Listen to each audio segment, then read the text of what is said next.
Good evening बच्चों। हम्म उत्तरा, सिंह, तन्मय, महक, good evening बेटा। नमस्ते आदित्य।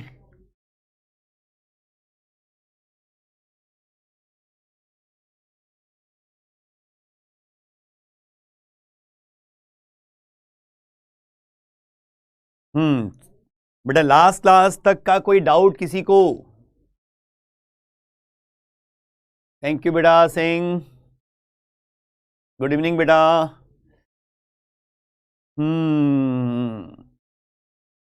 फीवर हो रहा है आर्यन को, थोड़ा ध्यान रखो बेटा। अमन नमस्ते बेटा।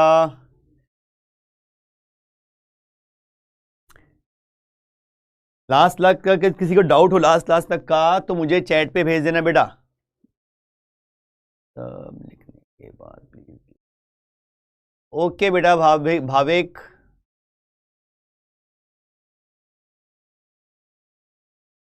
बिल्कुल अतिंद्रा, आपकी चैट में मैं पढ़ पा रहा हूं। अबिन गुड इवनिंग बेटा।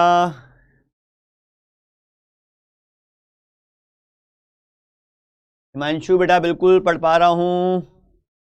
गौतम ये क्या है?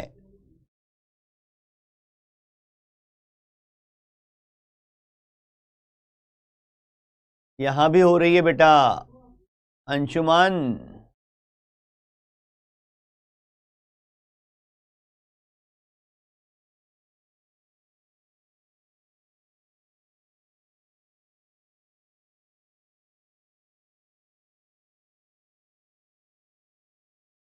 प्रथम पूछ रहा है डिस्प्लेसमेंट मेथड में लेंस और ऑब्जेक्ट की पोजीशन ऊपर नीचे नहीं करना बेटा। ऊपर नीचे कर सकते हैं पर हमें ऐसा कुछ नहीं करना। हमें सिर्फ उनकी पोजीशंस की बात करनी है, मैग्निफिकेशन की बात तो हमने की नहीं। मिनाल तेरा तो मैं भूल ही जाता हूं हमेशा।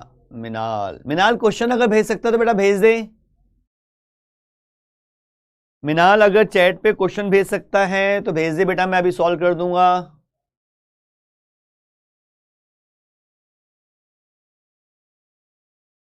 अंशुमन कह रहे is it necessary that ray will get parallel to the prism base after reflecting? नहीं बेटा ऐसा कुछ नहीं है। थिंक बरसात हो रही है बेटा, बरसात। एक दिन बेसिक मैथमेटिक्स की क्लास ले लीजिए। ओके अतिंद्र बेटा, लेकिन पहले हम अपना सिलेबस तो खत्म करें। रिवाइज करवा दो प्लीज। प्रिज्म फॉर्मूला देख, मैंने लास्ट टाइम किया था। प्रिज्म फॉर्मूला ये रहा, समझ बेटा इस चीज को। प्रिज्म फॉर्मूले के लिए हम केस लेके चल रहे थे मिनिमम डेविएशन का, और मिनिमम डेविएशन में हमने सीखा था कि आई और ई बराबर होते हैं। आई और ई बराबर होते हैं इसलिए R1 R2 भी बराबर होते हैं, और R1 R2 को मैंने नया नाम दे दिया R, कि दोनों ही R के बराबर हैं किसी।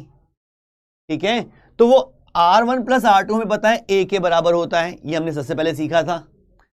तो R1 R2 दोनों को R पुट कर दूंगा तो 2R की वैल्यू A, मतलब R की वैल्यू A/2 आ जाएगी, यानी कि ये वाला एंगल जो है ये A/2 आ गया। फिर मैंने यहां लगा दिया स्नेल्स लॉ।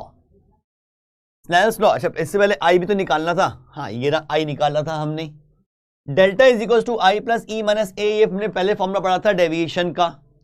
मैं अगर इसमें मिनिमम डेविएशन का केस लेता हूं, यानी कि डेल्टा की जगह पे डेल्टा मिनिमम पुट करूं, तो आई तो आई है, ई भी आई बन जाएगा क्योंकि आई और ई बराबर हो जाते हैं, और ए वैसे ही, तो ये बन जाएगा 2i माइनस ए। तो 2i की वैल्यू आ जाएगी डेल्टा एम प्लस ए। इससे आई निकाल लिया, आई मिल गया, आर मिल गया। फिर लगा दिया Snell's law, 1 into sine i is equal to mu into sine r, और इसमें आई और आर की वैल्यू पुट कर देंगे तो ये म्यू का फॉर्मूला मिल जाएगा।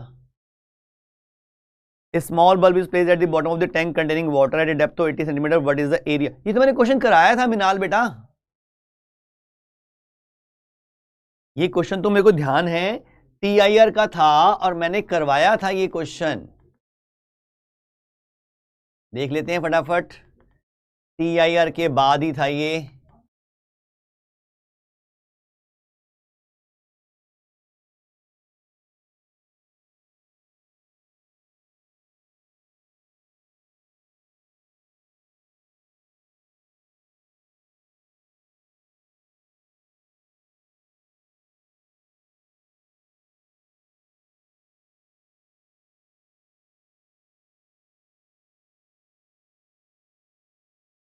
ये तो अपरेंट डेप्थ आ गया। फिर उसके बाद tank is filled with water. अच्छा, ये अलग आ गया, ये अलग चीज है। ये TIR आया था। इसके बाद मैंने ये केस लिया था, स्मॉल बल्ब इज प्लेस्ड। इसी की बात कर रहा है बेटा मिनाल।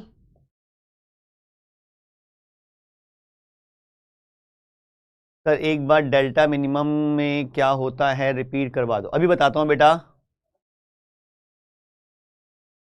मिनाल देख बेटा, इसी क्वेश्चन की बात कर रहा है, ये तो क्लास में करवाया हुआ है।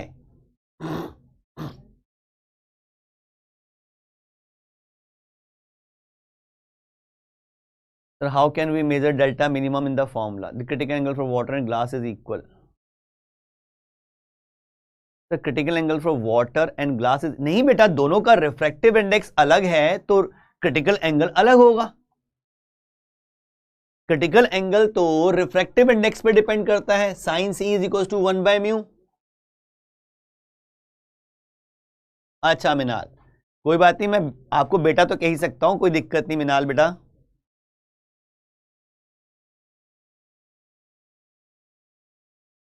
अंशुमन बेटा, हम उस फॉर्मूले में डेल्टा मिनिमम कैलकुलेट नहीं करते।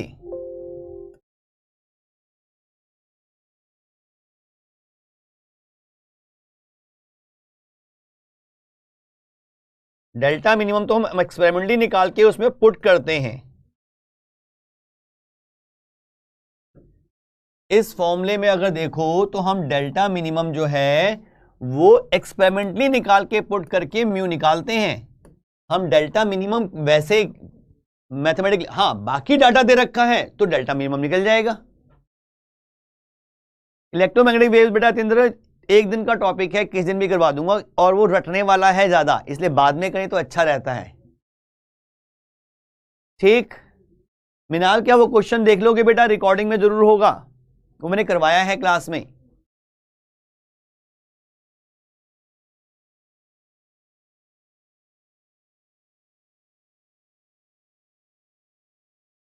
What will happen the magnification image when object is moved forward in case of convex lens?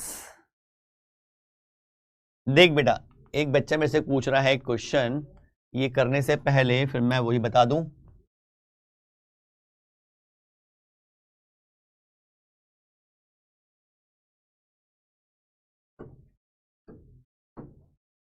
ये पूछा था what will happen to the magnification image, magnification of image when object is moved forward in case of convex lens. Forward का मतलब क्या है ये तो पहले समझना है बेटा। देखो, अगर मैं कोई कॉन्वेक्स लेंस लेता हूं, उस केस में मैंने आपको बताया था कि अगर हम ऑब्जेक्ट को पास लाते हैं तो इमेज दूर हो जाती है। ये पढ़ा था, ये बताया भी था मैंने, वो 6 केसेस में डिस्कस किया था। वर्चुअल इमेज का केस छोड़ दें तो बाकी 5 रियल इमेजेस के केस में ये था कि ऑब्जेक्ट जैसे जैसे पास आता जा रहा है इमेज दूर होती जा रही है। और मैंने ये फंडा भी दिया था कि ऑब्जेक्ट और इमेज में से जो नजदीक है वो छोटा और जो दूर है वो बड़ा। यानी कि जैसे जैसे ऑब्जेक्ट पास आएगा इमेज दूर जाएगी, मींस इमेज का साइज बढ़ेगा, मींस मैग्निफिकेशन बढ़ेगी। क्या क्लियर? हिमांशु क्लियर है बेटा? प्रथम बता रहा हूं बेटा उस चीज को। डेल्टा मिनिमम के केस में मैंने ग्राफ से बताया था कि डेल्टा मिनिमम के केस में आई और ई बराबर हो जाते हैं, आई और ई बराबर हो जाते हैं, और आई और ई बराबर होने की वजह से R1 R2 भी बराबर हो जाते हैं। ये डेल्टा मिनिमम का केस होता है। ठीक प्रथम, क्योंकि डेल्टा मिनिमम एक ही एंगल ऑफ इंसिडेंस में मिल रहा है, यानी कि इमर्जेंट एंगल भी आई के बराबर होगा, तभी ये पॉसिबल है।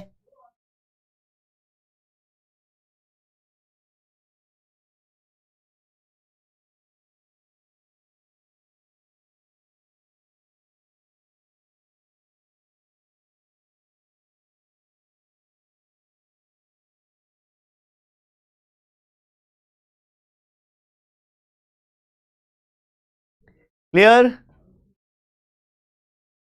वर्चुअल में तो बेटा वो केस बनता है, वर्चुअल का केस देखें तो ऑब्जेक्ट इतना क्लोज होता है कि इमेज ही इधर बन रही होती है उससे बड़ी, लेकिन रियल में अगर मैं कहूं कि ये फोकस से दूर है और 2f तक है के बीच में है तो इमेज बड़ी बनेगी। जैसे जैसे ऑब्जेक्ट पास आता है, एक ग्राफ बनाता हूं, उसे आपको और समझ में आ जाएगा।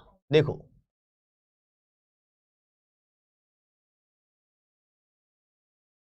अगर मैं ऑब्जेक्ट को इतनी हाइट पे ऐसे मूव करता हूं, इस तरह से ऑब्जेक्ट को मूव कर रहा हूं अगर मैं, तो जो इमेज है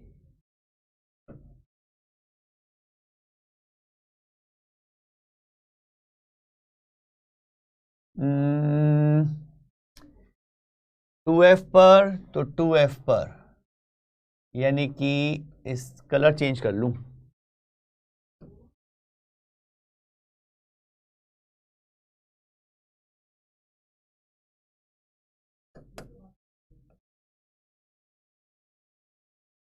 देखो बेटा यहां भी कुछ डिफाइन कर दूं, f और यहां ले लेता हूं मैं 2f, यहां 2f। देखो, पहला केस लेके चलूं कि अगर ऑब्जेक्ट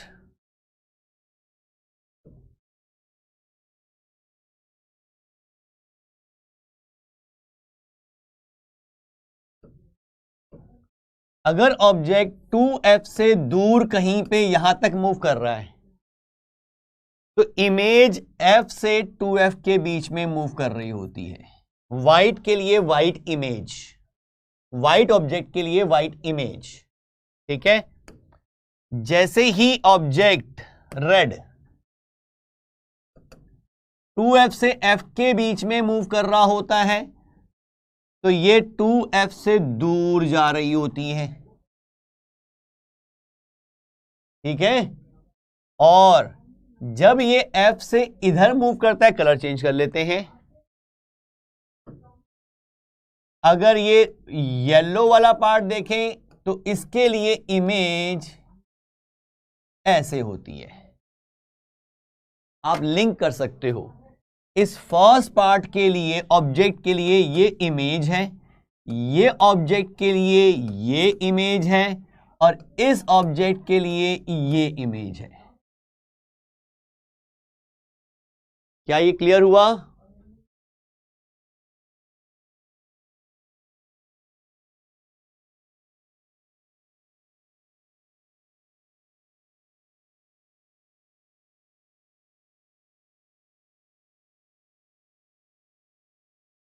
अभय आदित्य बेटा, अरमान आराम से कंप्लीट होगा, कोई बहुत बड़ा सिलेबस नहीं है।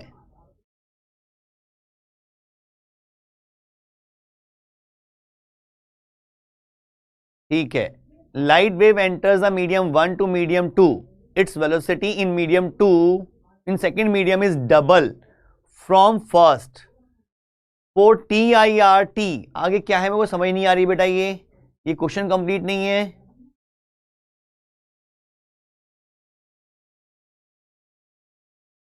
चलो अब देखें बेटा आगे,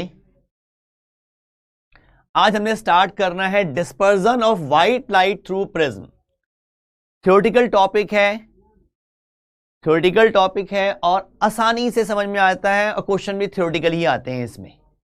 थोड़ा बहुत न्यूमेरिकल्स कॉम्पिटिशन लेवल पे आते हैं, लेकिन स्कूल लेवल, बोर्ड लेवल पे आपको कोई ज्यादा कॉम्प्लिकेटेड क्वेश्चंस नहीं मिलेंगे। समझे बेटा? Dispersion of white light through prism, इसका कुछ पोर्शन 10th में भी पढ़ा था। अब जब इसको समझें क्या है, पहले तो इसकी definition, phenomena of splitting a ray of white light into its constituent colours और wavelength is called dispersion and the band of colours from the violet to red is called spectrum. ये आपने कभी ऑब्जर्व किया होगा कि prism में से अगर व्हाइट लाइट पास करते हैं तो दूसरी तरफ हमें एक स्पेक्ट्रम नजर आता है, डिफरेंट कलर्स अलग नजर आते हैं। ये अलग क्यों होते हैं, इसका रीजन समझें पहले। देखो अभी तक तो हम ये लेके चल रहे थे कि एक मीडियम है, उसका एक रिफ्रैक्टिव इंडेक्स होता है, लेकिन एक रिलेशन हमारे पास है जिसे कोचीज फॉर्मूला कहते हैं। हमारे सिलेबस में नहीं है, थोड़ा सा आइडिया देखना बस इसका। कोचीज फॉर्मूले के अकॉर्डिंग किसी भी मीडियम का रिफ्रैक्टिव इंडेक्स ये वेवलेंथ के इनवर्सली, एग्जैक्टली इनवर्सली प्रोपोर्शनल नहीं होता। ये कुछ रिलेशन इस तरह की होती है, A plus B by lambda plus C by lambda square and so on, इस तरह से कुछ। यानी कि लैम्डा पे डिपेंड करता है म्यू की वैल्यू। ये ए में कई बार नहीं भी दिखाते हैं, यहां पे इस तरह दिखा सकते हैं हम। जो म्यू की वैल्यू है वो लैम्डा पे डिपेंड करती है। Angle of incidence must be greater than. अच्छा, ये क्वेश्चन में पूछ रहे थे, अभी करवाता हूं बेटा, पहले इसे कंप्लीट कर ले। अब शुरू कर दिया है या रोकूं मैं इसको? देखो, एक बच्चा क्वेश्चन पूछ रहा है, जरा समझ लो, अच्छा क्वेश्चन लग रहा है मुझे।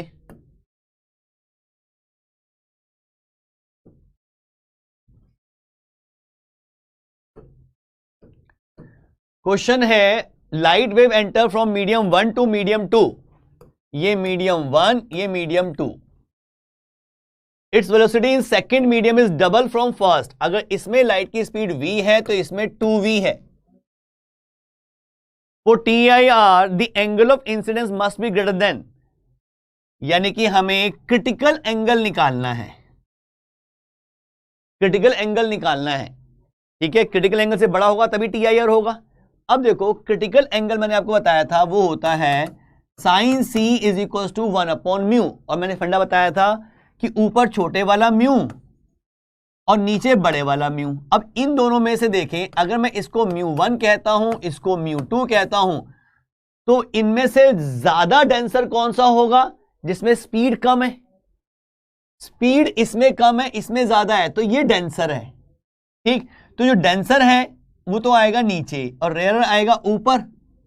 लेकिन मुझे यह भी पता है कि म्यू1 बाय म्यू2 की वैल्यू वो तो वेलोसिटी के इनवर्सली होती है, means 2v upon v, v cut जाएगा, तो म्यू1 बाय म्यू2 की वैल्यू 2 है, यानी कि म्यू2 बाय म्यू1 की वैल्यू 1/2 हो जाएगी। तो साइन c अगर 1/2 आ रहा है तो c की वैल्यू हो जाएगी 30 डिग्री। यानी कि आपके क्वेश्चन का आंसर आएगा कि जो एंगल ऑफ इंसिडेंस है वो 30 डिग्री से बड़ा होना चाहिए फॉर TIR। अभय आदित्य बेटा क्लियर?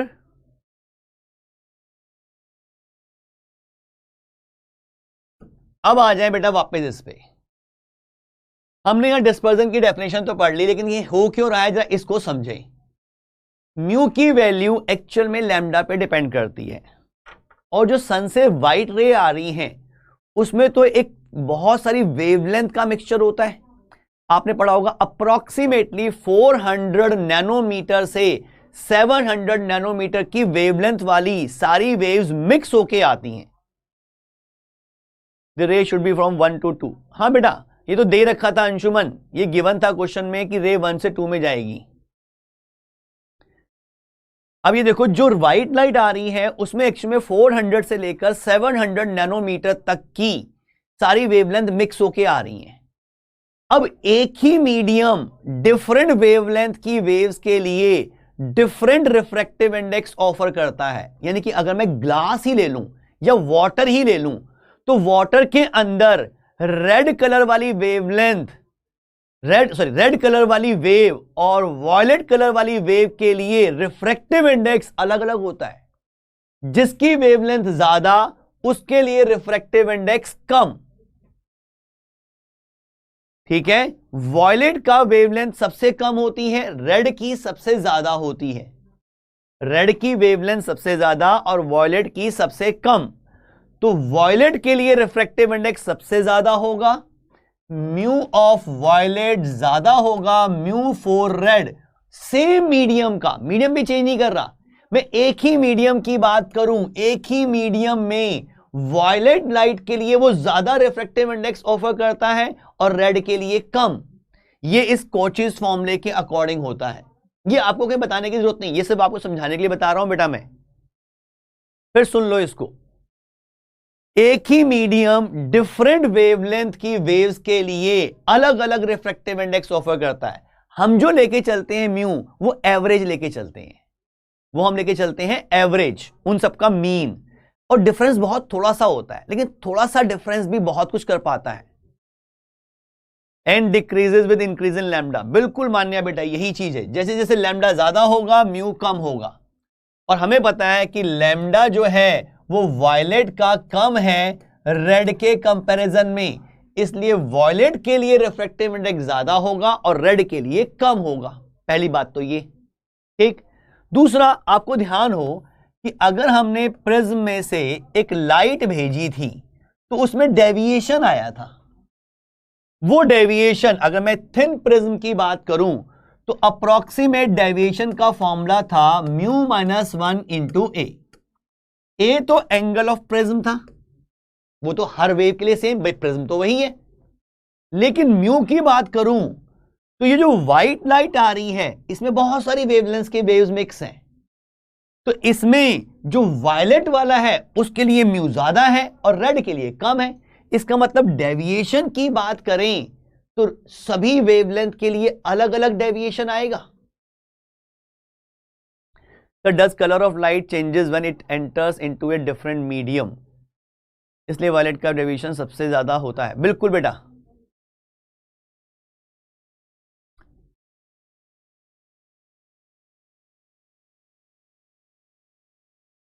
ये थोड़ी सी डीप बात पूछ रहे हो रिमो बेटा, अभी मैं एक्सप्लेन नहीं कर पाऊंगा इसको, इसके लिए कुछ थोड़ी और थ्योरी चाहिए होगी।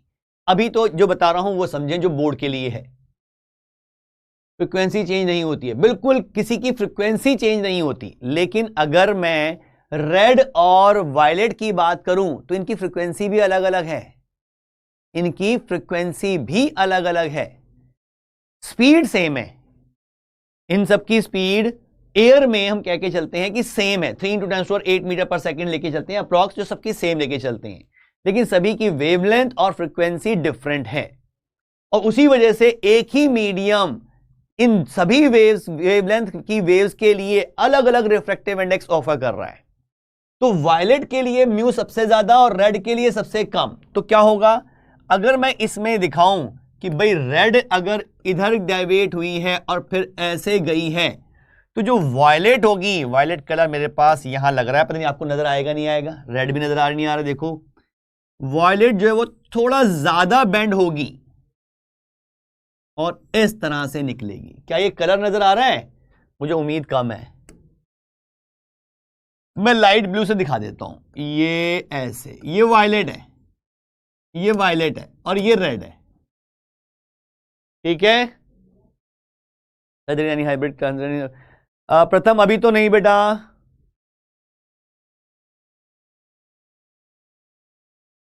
प्लान है लेकिन अभी नहीं है। तो वायलेट में डेविएशन ज्यादा हुआ, रेड में कम हुआ, और बाकी कलर इन्हीं के बीच में आएंगे। तो इनके बीच में आपको बहुत सारे अलग अलग कलर्स और नजर आएंगे।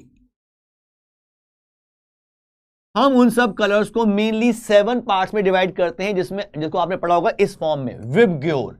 ये विबग्योर पैटर्न ऐसे मिलता है, violet, indigo, blue, green, yellow, orange, red. VIBGYOR pattern वो इस तरह मिलता है। जो एग्जैक्टली मिडल से जा रहा होता है, एग्जैक्टली मिडल से जो जा रहा होता है वो होता है येलो, जबकि ये मिडल में नहीं आ रहा येलो। लेकिन इनकी विड्थ जो है, अगर मैं इस पार्ट में देखूं तो 4 कलर आ रहे हैं, ऊपर से 2 कलर हैं, लेकिन 4 कलर की थिकनेस कम होती है, इन 2 की थिकनेस ज्यादा होती है। येलो एग्जैक्टली मिडल पे जा रहा है। मींस मैं ये कह सकता हूं कि वॉयलेट के लिए जो रिफ्रैक्टिव इंडेक्स है और रेड के लिए जो रिफ्रैक्टिव इंडेक्स है, उनकी मीन वैल्यू, उनकी एवरेज जो होती है वो येलो कलर की होती है। तो येलो कलर का जो म्यू है वही हम एवरेज लेके चलते हैं किसी मीडियम का, ठीक है। या आप ऐसा भी कह सकते हो, mu for violet plus mu for red upon 2, ये उनकी एवरेज वैल्यू हुई, ये अप्रॉक्स म्यू ऑफ येलो होती है, और इसी को हम मीडियम की एवरेज रिफ्रैक्टिव इंडेक्स की तरह यूज करते हैं। तो ये स्पेक्ट्रम क्यों मिल रहा है, इसका लॉजिक समझ में आ रहा है? सर प्लीज बता दो कि मीडियम चेंज करने पे क्या होता है। मीडियम चेंज करने पे बेटा वो होता है, रिफ्रैक्शन होता है। रिफ्रैक्शन मतलब लाइट अपना पाथ चेंज कर देगी। color doesn't change as wavelength change but frequency doesn't and they both define color। Himanshu बेटा बिल्कुल ठीक कह रहे हो, क्योंकि फ्रीक्वेंसी कौन, अब फ्रीक्वेंसी चेंज क्यों नहीं होती, इसका रीजन हिमांशु, ये आपने 10th 11th में एक चैप्टर पढ़ा होगा साउंड वाला, उसमें डॉपलर इफेक्ट में कुछ पढ़ा था, तो उससे थोड़ा सा लिंक्ड है। फ्रीक्वेंसी एक्चुअल में सोर्स पर डिपेंड करती है। अगर एक वेव प्रोड्यूस हो गई, जब तक वो डेड नहीं हो जाएगी उसकी फ्रीक्वेंसी चेंज नहीं होगी। एपरेंट फ्रीक्वेंसी अलग आ सकती है, लेकिन जो उसकी एक्चुअल फ्रीक्वेंसी है वो चेंज नहीं होगी जब तक वो डेड ना हो जाए। जैसे मैं साउंड प्रोड्यूस कर रहा हूं, वो भी तो वेव है एक, साउंड जा रही है भाई, चली जाएगी 10 मीटर तक, 200 मीटर, कितना मर्जी चिल्ला लूं, थोड़ी दूर तक जाके वो खत्म हो जाती है। मेरे से अगर 200-300 मीटर दूर कोई पर्सन खड़ा है, मैं चिल्ला भी लूं तो वहां तक मेरी आवाज नहीं पहुंचेगी। इसका मतलब साउंड एनर्जी, साउंड की जो एनर्जी है वो सराउंडिंग एटमॉस्फेयर एब्जॉर्ब कर रहा है, कुछ देर के बाद जाके वो खत्म हो जाएगी। मींस अगर मैं उसका ग्राफ बनाऊं तो साउंड इस तरह से चलनी स्टार्ट होती है, धीरे धीरे धीरे धीरे वो डेड होती हुई खत्म हो गई, लेकिन जब तक खत्म नहीं हो जाएगी उसकी फ्रीक्वेंसी चेंज नहीं होती। Why did violet divert more? मेरे बच्चे देख, यहां पर वॉयलेट के लिए रिफ्रैक्टिव इंडेक्स ज्यादा है और डेविएशन जो है वो रिफ्रैक्टिव इंडेक्स पे डिपेंड कर रहा है। डेविएशन रिफ्रैक्टिव इंडेक्स पे डिपेंड कर रहा है, रिफ्रैक्टिव इंडेक्स ज्यादा तो डेविएशन ज्यादा, इसलिए वॉयलेट का डेविएशन ज्यादा और रेड का डेविएशन कम।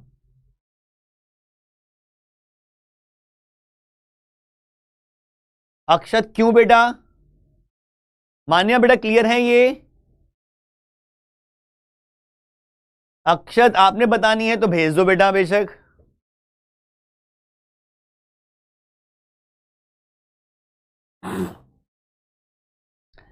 क्या ये क्लियर है फंडा डिस्पर्जन का, कि डिस्पर्जन क्यों हो रहा है?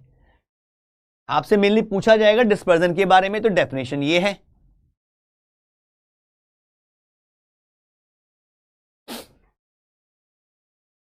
प्रथम पूछ रहा है वेवलेंथ और फ्रीक्वेंसी एक दूसरे के इनवर्सली प्रोपोर्शनल होते हैं। अगर मैं लेके चलूं कि एक पर्टिकुलर मीडियम में एक पर्टिकुलर टाइप की वेव की स्पीड सेम है, अगर मैं ईएम वेव्स की बात करूं, यानी कि जो रेज वाइट, जो हम लाइट की बात करते हैं उसकी बात करूं, तो उसमें सबकी स्पीड सेम है, तो वेवलेंथ और फ्रीक्वेंसी आप तब कह सकते हो कि इनवर्सली प्रोपोर्शनल है। मींस जिसकी वेवलेंथ ज्यादा उसकी फ्रीक्वेंसी कम होगी, क्योंकि स्पीड सेम है, क्योंकि स्पीड सेम है। सिंह बेटा क्या रिपीट करने के लिए कह रहे हो? क्या पोर्शन? डिस्पर्जन क्यों हो रहा है उसका रीजन दिया है मैंने आपको, कि वायलेट लाइट की वेवलेंथ रेड लाइट की वेवलेंथ से कम होती है, और कोचेस फॉर्मूले के अकॉर्डिंग हमें मिला कि जिसकी वेवलेंथ कम उसका रिफ्रैक्टिव इंडेक्स ज्यादा। इसका मतलब वायलेट के लिए सेम मीडियम, यही ग्लास का मीडियम जिससे प्रिज्म बना हुआ है, ये वायलेट के लिए अलग रिफ्रैक्टिव इंडेक्स शो करेगा और रेड के लिए अलग, वायलेट के लिए ज्यादा और रेड के लिए कम। अब जिसका जितना ज्यादा रिफ्रैक्टिव इंडेक्स उतना ज्यादा डेविएशन आएगा। इसका मतलब वायलेट में सबसे ज्यादा डेविएशन आएगा, रेड में सबसे कम डेविएशन आएगा।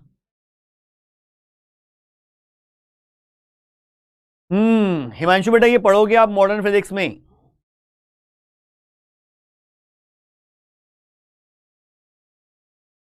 वॉइस प्रॉब्लम, क्या मेरी आवाज नहीं आ रही?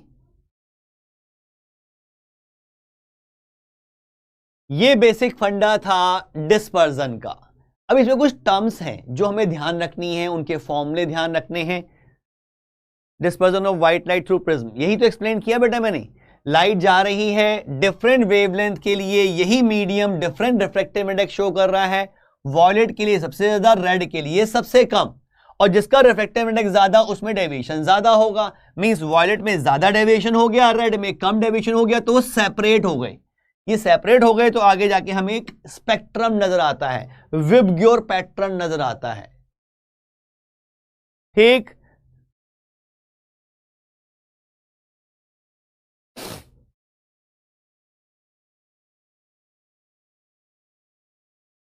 चलो नेक्स्ट देखें बेटा, जो टर्म्स आपको पढ़नी है, एंगुलर डिस्पर्जन और जिसको दूसरा नाम है एंगल ऑफ डिस्पर्जन। समझो ये क्या चीज है। अभी हमने डायग्राम बनाया था, मैं फिर से वो बना देता हूं। देखो, मान लो ये प्रिज्म और यहां पे आ रही है व्हाइट लाइट और अंदर आके ये सेपरेट हो गई। रेड को मैंने ऐसे भेजा इधर, और वायलेट को मैं ब्लू से दिखा रहा हूं, ऐसे करके इधर चली गई। ये वायलेट, ये रेड। ठीक, ये जो बाहर निकल रही हैं रेड और वायलेट, और बीच में बहुत सारी होंगी, इनके बीच में तो बहुत सारी होंगी अलग अलग, मैं सारी कलर तो नहीं दिखा रहा, ऐसे बीच में बहुत सारी वेवलेंथ्स होंगी। इस रेड और वायलेट के बीच में जो एंगल बन रहा है, ये वाला angle, this is called angle of dispersion.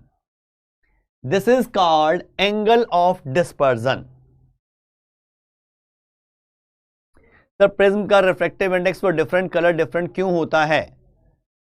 अभय आदित्य बेटा यही तो समझा रहा हूं, ये कोचीज फॉर्मूले के अकॉर्डिंग है, इसकी डिटेल मैं नहीं बता सकता कि ये कहां से आया, ये याद रखना है। कुछ बेसिक चीजें तो अभी ध्यान रखनी है, हमने सब कुछ अभी तो परफेक्ट नहीं किया। हाँ, ये फॉर्मूला याद कर लेंगे भाई, ऐसा है जो कोचीज के फॉर्मूले के अकॉर्डिंग हमें मिल रहा है, उसके अकॉर्डिंग हम ये एक्सप्लेन कर सकते हैं अभी।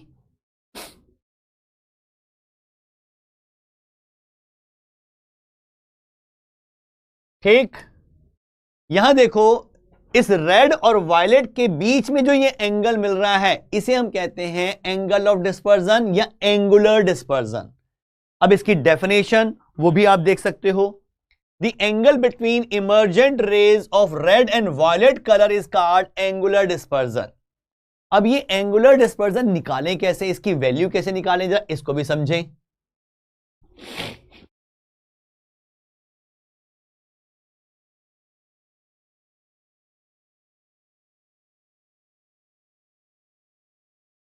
गौतम बेटा एडमिशन के लिए तो आपको सेंटर पे जाना पड़ेगा, जो सेंटर्स हैं इंदिरापुरम, फरीदाबाद, या आगरा, ये जो बाकी बनेंगे।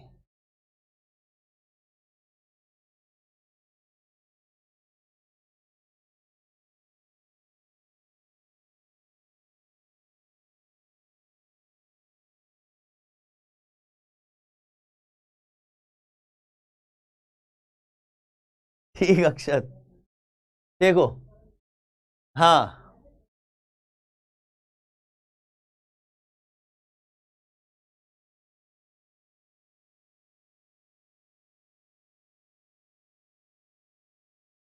अब ये एंगल कैसे निकालेंगे, जिसे हम एंगल ऑफ डिस्पर्जन या एंगुलर डिस्पर्जन कह रहे हैं, जरा इसको समझो।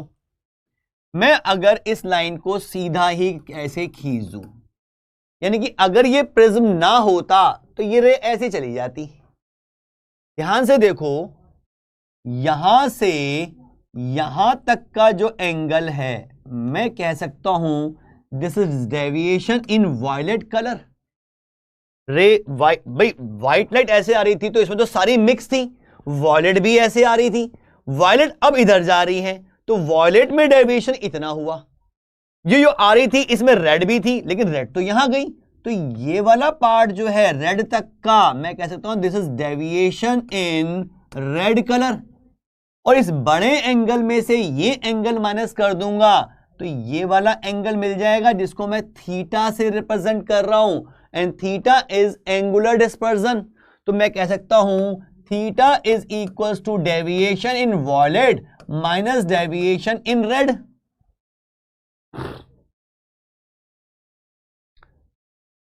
अथर्व बेटा एनसीईआरटी के काफी क्वेश्चन मैं करा चुका हूं, जो बाकी बचे हुए हैं वो भी करवाऊंगा। हाँ, थ्योरी जरूर एनसीईआरटी से पढ़ते रहो। ठीक, ये हमें फॉर्मूला मिल गया, बेसिक फॉर्मूला एंगुलर डिस्पर्जन यानी कि एंगल ऑफ डिस्पर्जन का, लेकिन अभी कंप्लीट नहीं है, अभी इसकी वैल्यू पुट करनी है। तो ये थीटा मैं कैसे लिखूंगा भाई, डेल्टा वी। अच्छा, डेल्टा का फॉर्मूला तो हमारे पास है म्यू -1 इंटू ए, बस म्यू उसी वेव का यूज करेंगे जिसका डेविएशन निकाल रहे हैं। तो यहां आना चाहिए mu for violet -1 into A minus delta r हो जाएगा mu for red -1 into A. ये मिल जाएगा हमें। इनमें से मैं ए कॉमन ले लूं तो मुझे मिलेगा म्यू वी -1 और ये -1 कट जाएगा, mu V minus mu R into A. मैं कह सकता हूं ये फॉर्मूला मिल गया हमें एंगुलर डिस्पर्जन का। सिंपल सा फॉर्मूला है।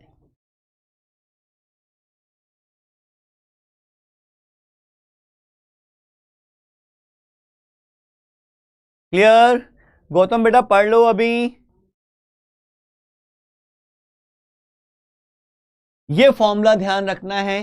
दिस इज एंगुलर डिस्पर्जन, मतलब रेड और वायलेट कलर की जो रेज निकल रही हैं उनके बीच में एंगल।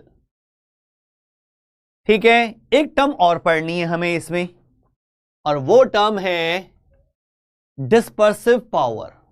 एंगुलर डिस्पर्जन तो हो गया, अब आता है डिस्पर्सिव पावर। ये क्या कहती है, इसकी डेफिनेशन समझ लो बेटा पहले। ये नोट कर लिया आपने? तो बच्चा कहता है सर लिखने के बाद नोट करने का टाइम दे दिया करो, तो फटाफट नोट कर लो इसे जल्दी से।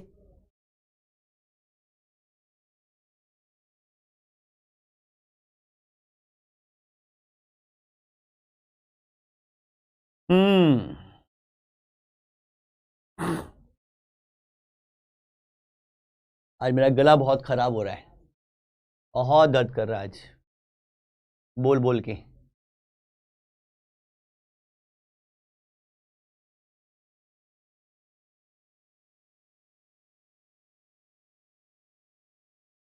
चलो नेक्स्ट देखें फिर बेटा, डिस्पर्सिव पावर। इसकी डेफिनेशन पहले नोट कर लो। बहुत बढ़िया बेटा।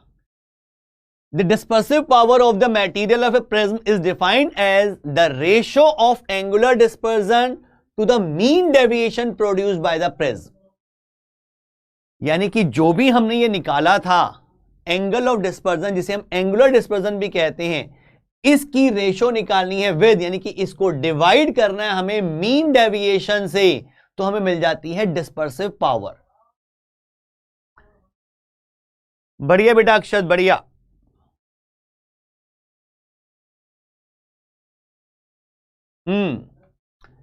तो डिस्पर्सिव पावर देखो किस समय निकालेंगे हम, ये भी देख लो। डिस्पर्सिव पावर भाई हमने निकाल लिया, थीटा की वैल्यू तो आ गई mu violet minus mu red into A. लेकिन अगर मैं डेल्टा मीन देखूं, मीन डेविएशन, तो मेरा आना चाहिए mu mean minus 1 into A. अब म्यू मीन का मतलब क्या भाई? म्यू मीन का मतलब हम लिखते हैं दो तरीके से, या तो mu violet plus mu red by 2 minus 1 into A, या हम इसको लिख देते हैं mu of yellow minus 1 into A. बताया था मैंने कि मीन रिफ्रैक्टिव इंडेक्स जो है वो येलो का लेके चलते हैं, रेड और वायलेट का जो एवरेज आएगा वो हम येलो का लेते हैं। तो जो डिस्पर्सिव पावर है उसको हम ओमेगा से डिनोट करते हैं। डिस्पर्सिव पावर वो बन जाएगी this theta upon mean deviation means mu violet minus mu red into A divided by mu of yellow minus 1 into A. तो ये ए तो कैंसिल हो जाएगा और हमें ओमेगा का फाइनल फॉर्मूला मिल जाएगा mu violet minus mu red upon mu yellow minus 1। या हम इस तरह लिखते हैं mu violet minus mu red upon mu violet plus mu red by 2 minus 1। दोनों ही फॉर्मूले ठीक हैं, जैसा डाटा दे रखा हो उसके अकॉर्डिंग यूज कर लो।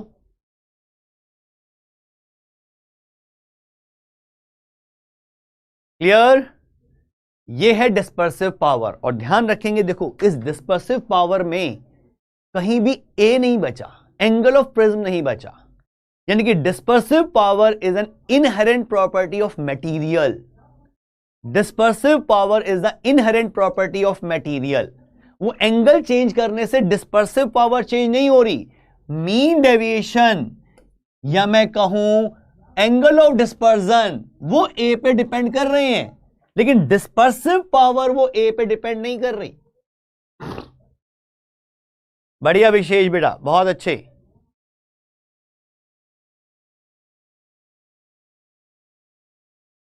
डिस्पर्सिव पावर क्लियर सबको?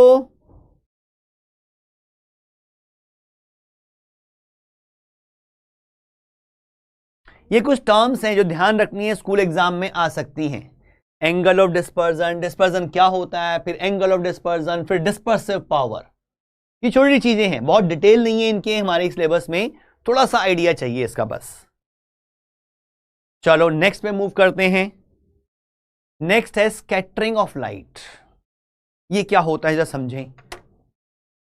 अगर रे आ रही है, कोई वेव आ रही है और वो किसी बहुत छोटे पार्टिकल से टकराती है, ऐसे पार्टिकल से जिसका साइज उस वेव की वेवलेंथ के कंपेरेबल है,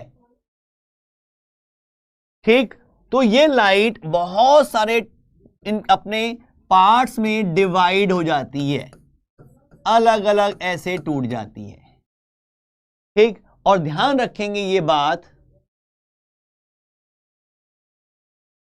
ये ध्यान रखेंगे कि जो लाइट आ रही है, अगर मैं इसे व्हाइट लाइट कह रहा हूं, व्हाइट लाइट की बात करते हैं, तो इसमें सबसे ज्यादा स्कैटरिंग जो होती है वो वायलेट वाले साइड में होती है। स्कैटरिंग जो होती है वो मोस्ट स्कैटरिंग जो होती है वो वायलेट की होती है, और लीस्ट स्कैटरिंग जो होती है वो रेड की होती है। लीस्ट स्कैटरिंग जो होती है वो रेड की होती है, ठीक है। इसकी डेफिनेशन भी आप नोट कर लें। The molecules of the atmosphere and other particles that are smaller than the longest wavelength of visible light are more effective in scattering light of shorter wavelengths than light of longer wavelengths. The amount of scattering is inversely proportional to the fourth power of the wavelength. ठीक है, इतनी detail लिखवा दी है पर जरूरत कम पड़ेगी, simple ध्यान रखना है। वॉयलेट के लिए स्कैटरिंग, वॉयलेट कलर सबसे ज्यादा स्कैटर होता है और रेड सबसे कम स्कैटर होता है, और इसी पे बेस, इसी स्कैटरिंग फिनोमेना पे बेस कुछ सिंपल क्वेश्चंस आ सकते हैं। Splitting of white light into constituent particles नहीं बेटा, वो वेव्स ही हैं सारी, पार्टिकल की वजह से वो स्कैटर हो जाती हैं, ठीक है।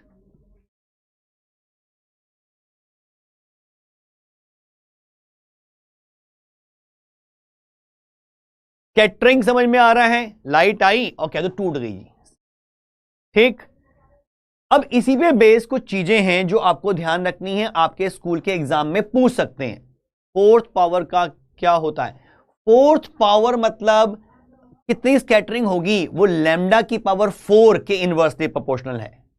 लैम्डा की पावर 4 के इनवर्सली प्रोपोर्शनल है, इसका मतलब ये है। हाँ मिनाल बेटा, अभी मैं ये डिस्कस कर रहा हूं बेटा, ध्यान से सुनना, अभी वही सब चीजें आएंगी जो आप पूछ रहे हो।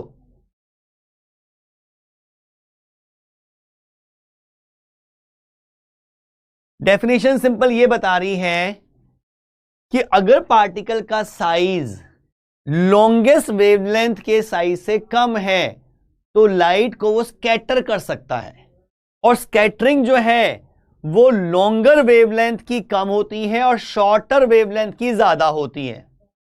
More effective in scattering light of shorter wavelength than light of longer wavelength. अब रेड और वायलेट में आपको ध्यान है वेवलेंथ कम किसकी थी? वायलेट की, तो वायलेट सबसे ज्यादा स्कैटर हो रहा है और रेड सबसे कम स्कैटर हो रहा है, ठीक है। ये लास्ट पार्ट आपके लिए ज्यादा इंपॉर्टेंट नहीं है, बस ध्यान रखना है कि अमाउंट ऑफ स्कैटरिंग, कितनी ज्यादा स्कैटरिंग होगी, that is inversely proportional to the fourth power of lambda. Lambda की पावर 4 के इनवर्सली प्रोपोर्शनल है। बिल्कुल हिमांशु, बिल्कुल सही लिख रहे हो बेटा, यही चीजें आएंगी आगे। जो डेंजर साइन होते हैं वो रेड कलर के क्यों बनाते हैं? क्योंकि वो दूर से नजर आ जाएं। लाइट आ रही है, ठीक, तो एटमॉस्फेयर के पार्टिकल तो उसको स्कैटर करते जा रहे हैं, लेकिन रेड तो सबसे कम स्कैटर हो रही है, तो वो लॉन्गेस्ट डिस्टेंस ट्रेवल कर सकती है। मींस रेड तो हमें बहुत दूर से नजर आ जाएगी वॉयलेट के कंपैरिजन में,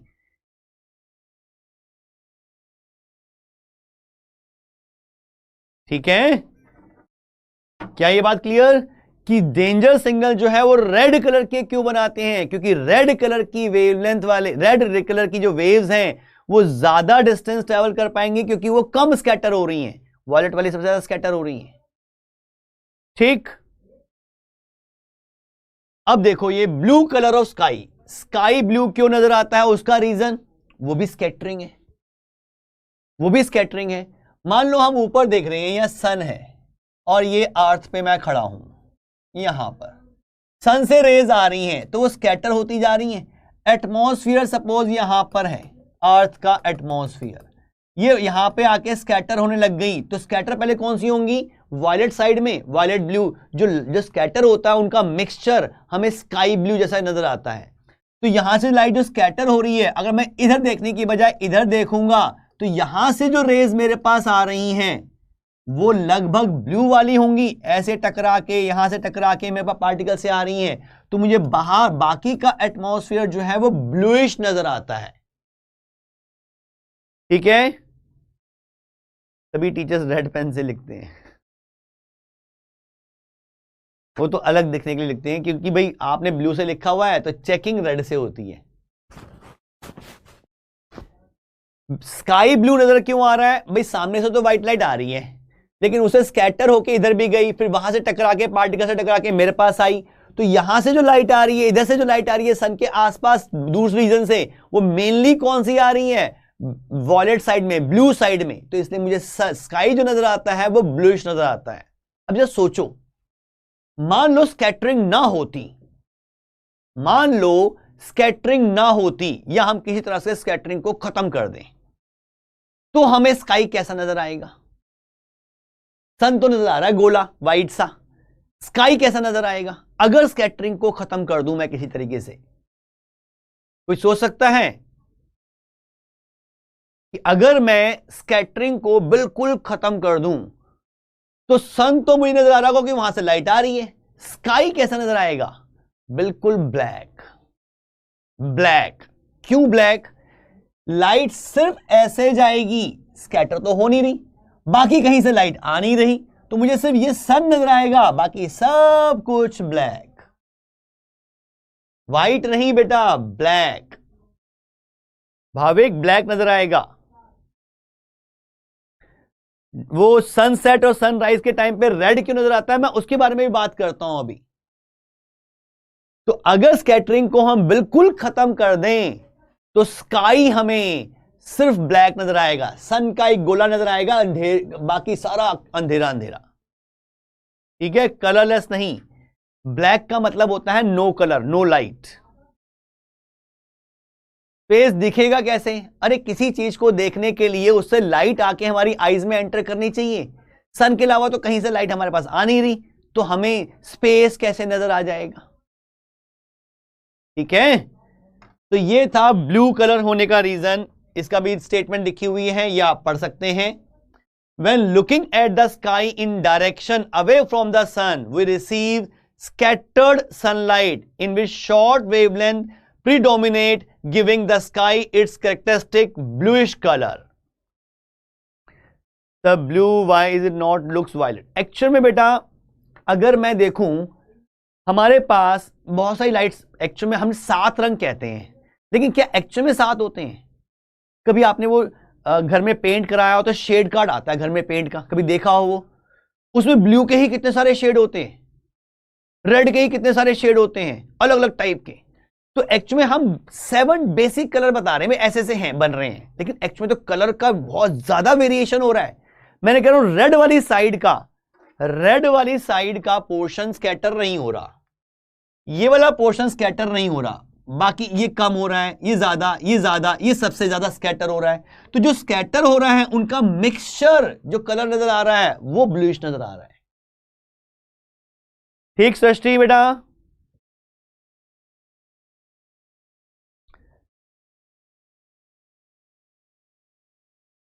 स्कैटर नहीं हुआ पर रिफ्रैक्शन तो होगा। रिफ्रैक्शन जब सीधी आ रही है तो कितना हो जाएगा, बहुत ज्यादा नहीं होगा बेटा। दृष्टि क्लियर कि वॉयलेट क्यों नहीं नजर आ रहा, क्योंकि हमें जो बची वेवलेंथ वो हमारे पास जो स्कैटर होके आ रही हैं उनके मिक्सचर से जो कलर होगा वो नजर आएगा। इनफाइनाइट कलर्स है, देयर आर इनफाइनाइट वेवलेंथ, बिल्कुल बेटा, उन सबका मिक्सचर जो बनेगा, जैसे मैं रेड के अंदर येलो डाल दूं तो ना वो रेड रहा ना वो येलो रहा, वो तो ऑरेंज जैसा बन जाता है। ऐसी बहुत सारी वेवलेंथ अगर एक साथ आ रही तो उनके मिक्सचर कलर नजर आएगा। क्लियर?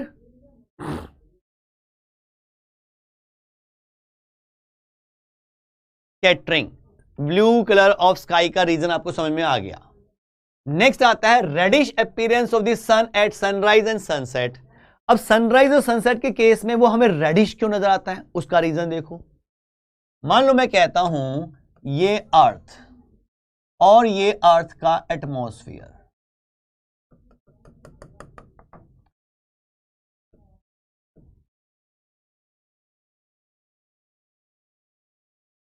ये हमने बनाया, कलर चेंज कर देता हूं येलो से, ये हमने बना दिया उसका एटमॉस्फेयर। इतने रीजन में मान लो एटमॉस्फेयर मान लिया।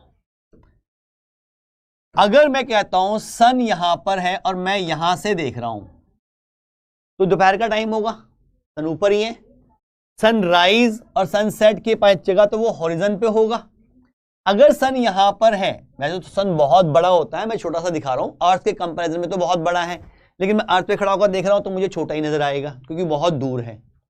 यहां से जो रेज आ रही हैं वो एटमॉस्फेयर में देखो तो सिर्फ इतना डिस्टेंस ही ट्रेवल कर पा रही है, लेकिन सनराइज के टाइम पर या सनसेट के टाइम पर सन जो है वो यहां या वहां होगा। उस समय जो रेज हमारे पास आ रही हैं वो इतना बड़ा डिस्टेंस एटमॉस्फेयर में कवर कर रही हैं, इतना ज्यादा डिस्टेंस एटमॉस्फेयर में कवर कर रही हैं, तो इतने ज्यादा डिस्टेंस में स्कैटरिंग होगी। यहां कम डिस्टेंस में स्कैटरिंग होती है, तो यहां पे स्कैटरिंग थोड़ी सी होती है, लगभग हमें व्हाइटिश ही नजर आता है।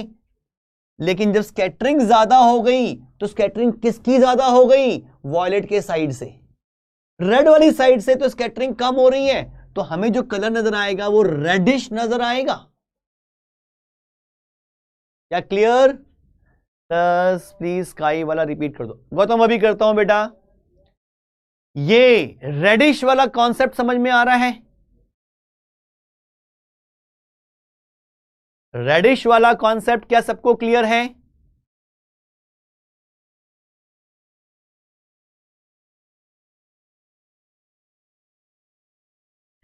स्काई वाला फिर सुन ले बेटा, समझ इस चीज को।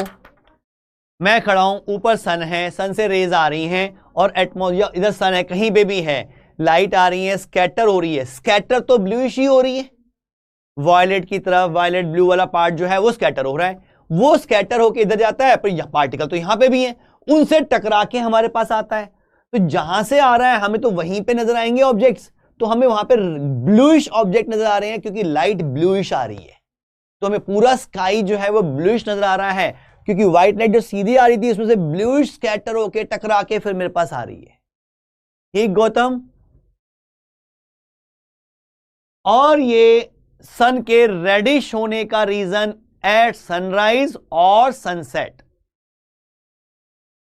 भाविक बेटा क्या चीज समझ में नहीं आई?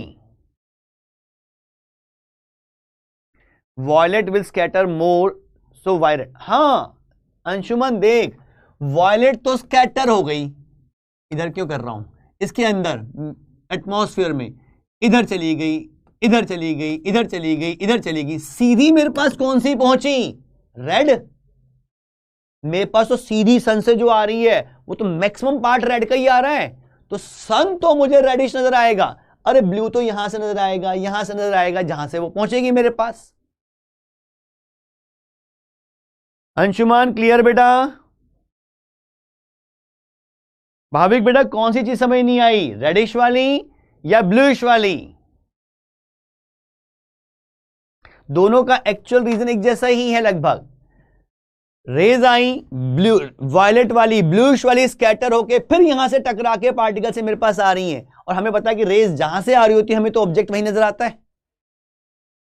ठीक, तो मुझे सन, स्काई जो नजर आ रहा है वो ब्लूइश नजर आ रहा है, लेकिन यहां पे देखें सन से जो रेज आ रही हैं वो मैक्सिमम रेडिश पहुंची, बाकी तो स्कैटर हो गई। जो स्कैटर हो गई वो तो कहीं और से घूम के मेरे पास आएंगी, सन से सीधी आज जो मेरे पास पहुंच रही हैं वो तो मुझे रेडिश ही मिलेंगी। भाविक क्लियर है अब? इसलिए सन हमें सनराइज या सनसेट के टाइम पर रेडिश नजर आता है, क्योंकि उस समय सन से जो रेज मेरे पास आ रही हैं जो सन से रेज आ रही हैं वो एटमॉस्फेयर में मैक्सिमम डिस्टेंस ट्रेवल कर रही हैं। इसके बारे में भी एक स्टेटमेंट थोड़ी नोट कर लेना। ये light from the sun near horizon passes through a greater distance in Earth's atmosphere than does the light received when the sun is overhead. The corresponding greater scattering of short wavelengths accounts for the reddish appearance of the sun at rising and at setting. ये आपके statement दे दी है जो आप लिख सकते हो। ठीक प्रथम? हाँ बेटा, अंशुमन वो रीजन होता है जब क्लाउड्स वगैरह होते हैं तब भी हमें उसका रिफ्लेक्शन, उसकी जो लाइट हमारे पास पहुंच रही है वो स्काई तक भी पहुंच रही है, और ये भी सनराइज और सनसेट के टाइम पे ही होता है। अंशुमन ये चीज भी हमेशा सनराइज और सनसेट के टाइम पे ही होती है।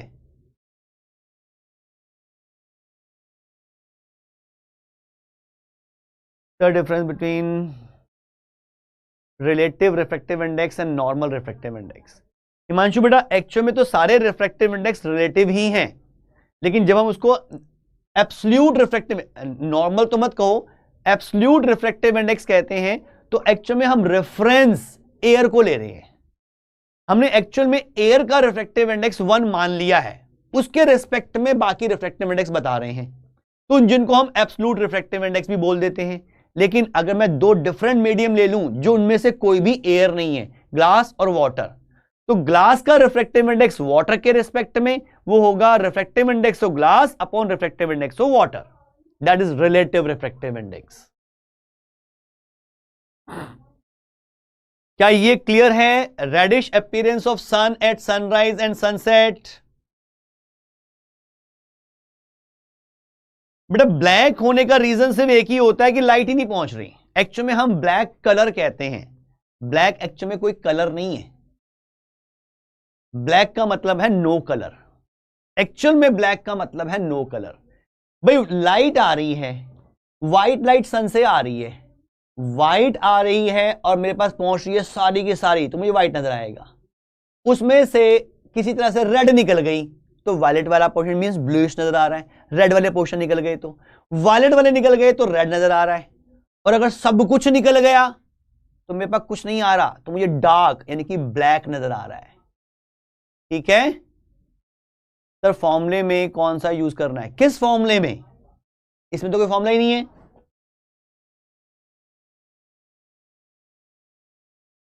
हिमांशु कौन से फॉर्मूले में? यहां तो सिर्फ थ्योरी है बेटा, ये इसमें कोई फॉर्मूला नहीं बताना हमें। रेडिश एक बार फिर एक्सप्लेन कर दीजिए। समझ बेटा, दोपहर के टाइम पर रेज जो आ रही हैं वो एटमॉस्फेयर में थोड़ा सा डिस्टेंस ट्रेवल कर रही है, स्कैटरिंग कम हुई क्योंकि थोड़ी देर के लिए हुई, तो स्कैटर तो वो ब्लूइश वाला पार्ट वायलेट वाला पार्ट हो रहा है, लेकिन कम हुआ तो लगभग मिक्सचर हमें व्हाइटिश नजर आता है। लेकिन सनराइज या सनसेट के टाइम पे जब वो हॉरिजन से आ रही है तो वो ज्यादा डिस्टेंस एटमॉस्फेयर में ट्रेवल कर पाई। स्कैटरिंग तो एटमॉस्फेयर में ही होनी है, पार्टिकल तो वही है, बाहर स्पेस में थोड़ा पार्टिकल है जहां से स्कैटरिंग होगी, तो अब स्कैटरिंग ज्यादा टाइम तक ज्यादा डिस्टेंस तक हो पाई तो ज्यादा स्कैटरिंग हो गई। लेकिन ज्यादा स्कैटरिंग किसकी होगी? वायलेट वाले साइड से, तो रेडिश वाला साइड जो है वो तो बच जाएगा, हमारे पास कौन सा पहुंचेगा? रेडिश वाला। तो इसलिए हमें सन जो है वो रेडिश नजर आता है एट सनराइज और सनसेट।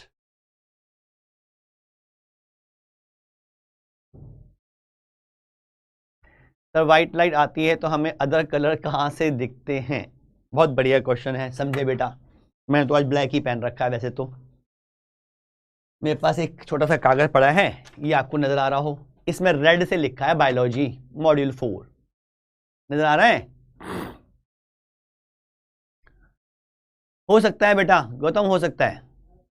सर फॉर्मूले में कौन सा रिफ्रैक्टिव इंडेक्स यूज? अच्छा आप उस फॉर्मूले की बात कर रहे थे, वो तो जो मीडियम दे रखा है उसका रिफ्रैक्टिव इंडेक्स यूज करेंगे बेटा।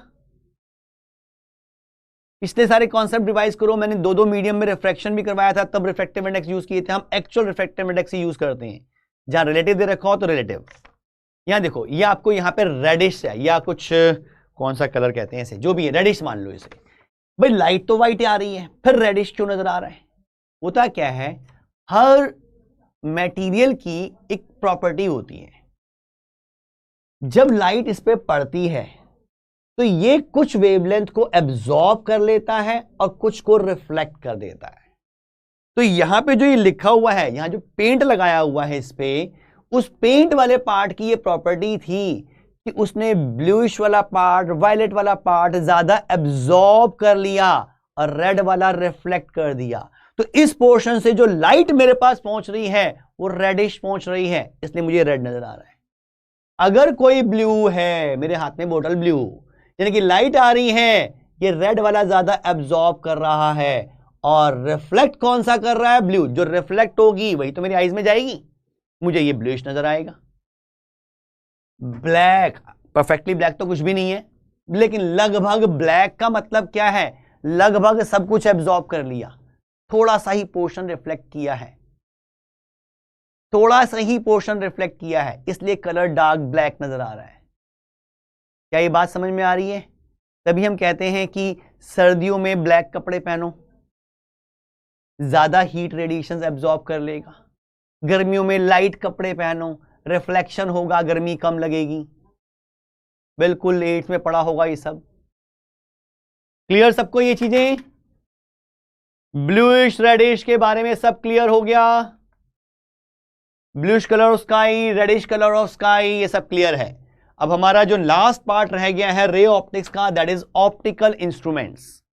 लाइट का कोई अपना कलर होता है? अरे लाइट कह तो रहे हैं वेवलेंथ, वेवलेंथ के कलर हम डिसाइड करते हैं हमें जो नजर आ रहे हैं। ऑप्टिकल इंस्ट्रूमेंट्स स्टार्ट तो नेक्स्ट क्लास में करेंगे, लेकिन उसका थोड़ा सा बेसिक समझ लो, थोड़ा सा बेसिक समझ लो इसका क्या है, या नेक्स्ट क्लास में बता दूं तो उसी के लिंक करके हम माइक्रोस्कोप वगैरह में मूव करेंगे। ठीक है, तो आज हमने ऑप्टिकल इंस्ट्रूमेंट से पहले पहले का सारा पोर्शन रे ऑप्टिक्स का कवर कर लिया है। कोई डाउट तो मुझे चैट पे भेज दें बेटा फटाफट। किसी को कोई भी डाउट है तो मुझे चैट पे भेज दें।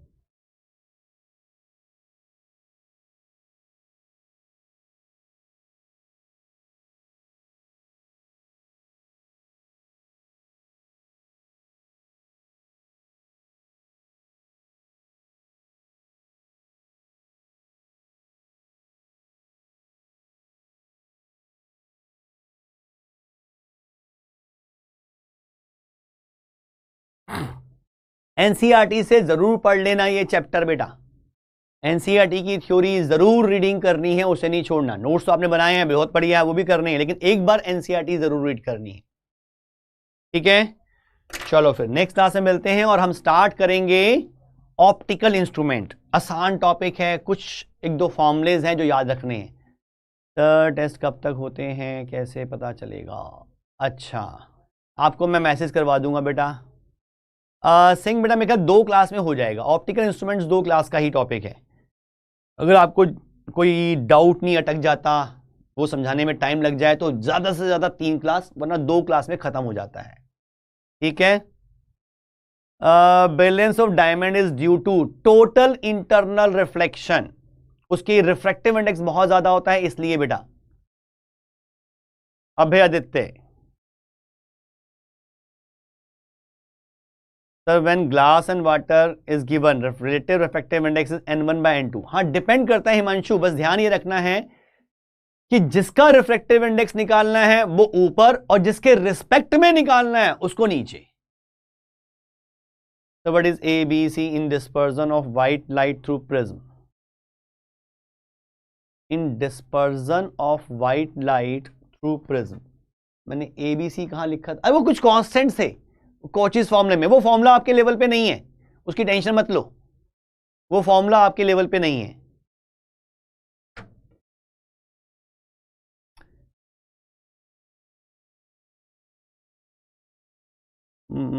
मनस्वी बेटा वो आपके सिलेबस में नहीं है, उसकी टेंशन मत लो। बिल्कुल मान्या, डायमंड का क्रिटिकल एंगल बहुत छोटा होता है तो उसमें TIR बहुत जल्दी होता है, क्योंकि उसका रिफ्रैक्टिव इंडेक्स, मुझे ध्यान आ रहा है, लगभग 2.4 के आसपास होता है रिफ्रैक्टिव इंडेक्स उसका, डायमंड का। ठीक, मिलते हैं नेक्स्ट क्लास में बेटा, कंटिन्यू करेंगे इसको फिर आगे।